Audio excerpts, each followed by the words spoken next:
여러분 반갑습니다. 자, 지금 등차 수열의 일반항 오늘 배울 건데요. 수원에서 저번 시간에 뭐 배웠는가 한번 볼까요? 네. 저번 시간에는 선생님과 같이 삼각형 넓이를 한 3파트 정도 나눠서 1, 2, 3에서 삼각형 넓이가 어떻게 나올 수 있는지를 전반적으로 살펴봤으면 이번 시간부터는 수열입니다. 그 중에서 제일 첫 번째 등차 수열의 일반항입니다. 자, 수열이 먼저 알아보면 원래 수열은 고등학교 과정이 아니라면 그냥 수의 나열이에요. 그런데 고등학교는 항상 규칙성을 줍니다. 규칙성 있는 수의 나열을 보면 돼요. 예를 들어 3, 6, 9, 12 이렇게 되듯이 이렇게 할 때 수의 나열을 수열이라는데 규칙성 있는 걸 나올 겁니다. 그러니까 어렵지 않게 규칙성 있는 거 나오면 돼요. 그러면 선생님 질문하면 선생님 등차나 등비나 아직 안 배웠지만 규칙성이 있지만 규칙성이 없는 건 다음에 배우겠지만 점화식이나 이런 걸로 또 풀 수 있거든요. 그래서 대부분 규칙성이 있다라고 하면 고등학교는 거의 틀리지 않습니다. 알겠죠? 그래서 첫 번째 이제 알 때 일단 몇 가지 용어들이 있거든요. 유한수열은 그야말로 항이 유한기인 거죠. 무한수열은 항이 무한히 많은 것들. 항수는 유한수열에서만 따지겠죠. 끝항은 마찬가지로 유한수열에서 나옵니다. 그럼 첫 번째 수열의 일반항은 뭐냐면요. 보통 이렇게 주지죠. A1, A2, A3 이런 식으로 밑에 숫자를 붙여서 A1은 첫째 항, A2는 둘째 항, 그렇다면 N번째 항은 AN이 되겠죠. 이렇게 나타냅니다. 그래서 보통은 집합에서 배웠던 마찬가지로 집합표시에서 AN이라면 이걸 수열로 나타내거든요. 참고하면 되겠죠. 그래서 만약에 예를 들어서 수열이 2, 4, 7 이런 게 있다고 가정할게요. 선생님이. 이런 게 있다고 가정하면 여기 첫째 항은 뭡니까? 물어보면 첫째 항은 2라고 대답하면 돼요. 네 번째 항은 뭡니까? 하면 네 번째 항은 11로 대답하면 되는 거거든요. 어려운 거 아니죠. 그래서 오늘 제일 배워야 될 게 제일 중요한 거 이거죠. 등차수열입니다. 등차수열. 등차수열은 당연히 시험에 무조건 출제가 된다고 보면 되겠죠. 그래서 어떤 게 있냐면 이런 거 1, 3, 5, 7 이런 규칙이 있습니다. 이 규칙이 어떻게 있냐면 사실은 일정한 수를 더해가는 규칙이에요. 여기서 보면 일정한 수를 얼마 더했죠? 그렇죠. 플러스 2씩 더해갔죠. 이런 게 등차수열이거든요. 그래서 이렇게 일정하게 더해가는 걸 우리가 뭐라 부르냐면 수학에서 공차라 부릅니다. 등차수열. 아, 이게 공차구나. 일정한 수를 더해가는 거. 그럼 이 어떤 차이가 있냐면 A1, A3, A3 다 보죠. 그러면 이렇게 해볼게요. 선생님이. 일반적으로 AN 더하기 1은 N 더하기 한 번째 항이죠. 그럼 이 AN가 어떤 관계냐? 그렇죠. 여기서 얼마큼 더해라? 공차를 더해라. 보통 공차를 D로 잡습니다. D. 예. AN 더하기 1은 AN 플러스 D라는 이런 규칙이 있죠. 다른 말로 하면 이웃하는 항 사이에 차이는 D로 일정하다. 일정하다. 이게 등차수열입니다. 전혀 어려움은 없죠. 그죠? 예를 들어 여기 보면 첫 장이 중요하거든요. 첫 장 1이고 공차는 얼마입니까? 2가 되겠죠. 첫 장과 공차만 구하면 거의 모든 문제는 풀리거든요. 그럼 오른쪽 볼게요. 등차수열의 일반항을 봐서 우리가 첫 장을 보통을 A1을 생각하고 보통 A라 둡니다. 첫 장을 A라 두고 공차를 D라고 하면 등차수열의 일반항이 나옵니다. 등차수열의 일반항은 AN은 A 더하기 N-1T가 됩니다. 간단합니다. 이거 선생님이 보여줄게요. 자, 선생님이 첫째 항에 A1은 A라 했습니다. 그렇죠? 그렇다면 둘째 항은 첫째 항에서 얼만큼 더했습니까? D만큼 더했죠. 그러니까 A1 더하기 D인데 우리는 A1을 A로 갖도록 했기 때문에 A 더하기 D가 되는 거죠. 맞죠? 그러면 이걸 잘 보세요. A2, 1D네. 그럼 A3는 뭐가 됩니까?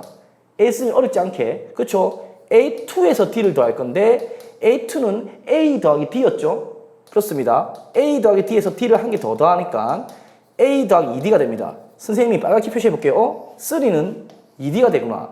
이런 식으로 나가면요. 당연히 어떻게 되겠습니까? 그렇죠. A4는 당연히 A 더하기 3D가 될 거고요.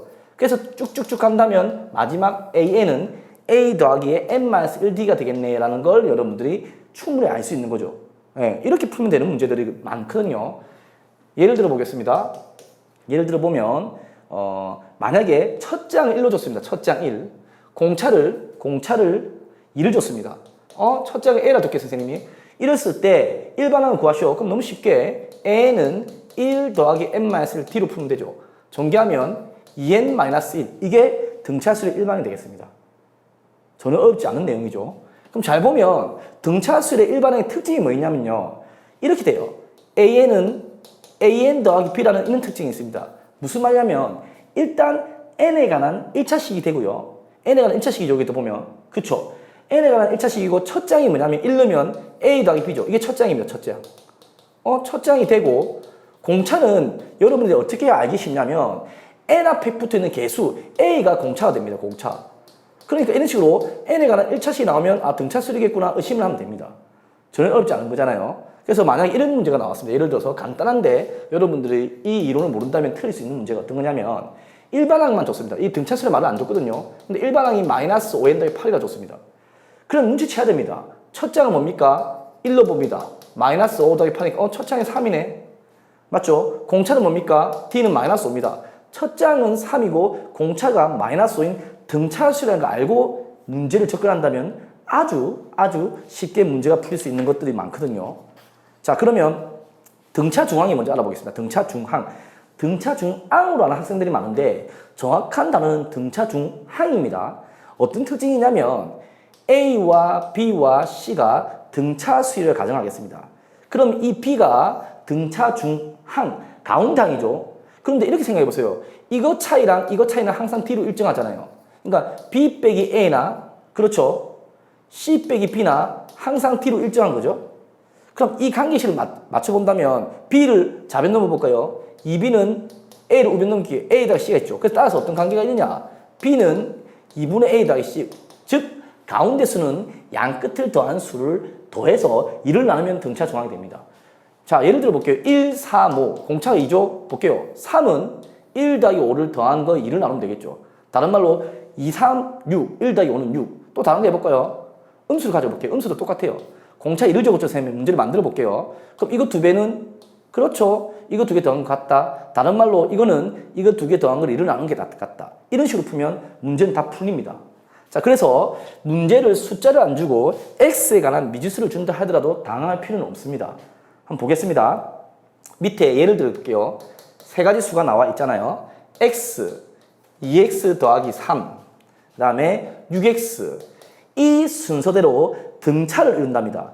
그렇다면 어떻게 풀면 됩니까? 그렇죠. 가운데 수는 양 앞에와 뒤쪽을 더한 거를 2로 나누면 된다는 걸 풀면 쉽게 1차 방정식 푸는 문제랑 똑같아집니다. 계산해 볼게요. 2배의 2x 더하기 3은 x 더하기 6x다. 그래서 전개하면 4x 더하기 6은 7x다. 그렇죠? 그래서 넘기면 3x는 6이니까 x는 2가 되겠네요. 그죠? 그래서 검산도 가능해요. 2를 대입해 볼까요? 여기 2가 되죠? 2를 대입할게요. 7, 12. 그렇죠? 공차는 5를 만족하니까 그렇죠? 등차수이 되는 거죠. 이렇게 풀 수 있다는 겁니다. 선생님이 대략적인 문제와 오늘은 이론을 중심으로 했습니다. 등차수리의 첫 번째 단원이기 때문에 이론을 많이 했거든요. 그래서 끊는 이유가 다음 시간에는 등차수리 나올 수 있는 아주 쉬운 필수 문제만 풀어볼 건데 그 필수 문제도 시간을 버가지고 끊을 수도 있습니다. 왜냐하면 어떤 건 음수가 나와서 또 헷갈리거나 또는 공차를 계산할 때 여러 가지 생각하는 문제들은 선생님이 끊어줄게요. 저는 어렵지 않은 문제였고 이 등차수리의 일반항 오늘 했던 이 파트는 여러분들이 문제 파트라기보다는 기본 이론이기 때문에 집에서 여러 번 반복해서 본다면 앞으로 나올 등비 수열 이런 것도 쉽게 풀 수가 있을 겁니다. 네, 수고가 많았고요. 또 다음 시간에 뵙도록 하겠습니다.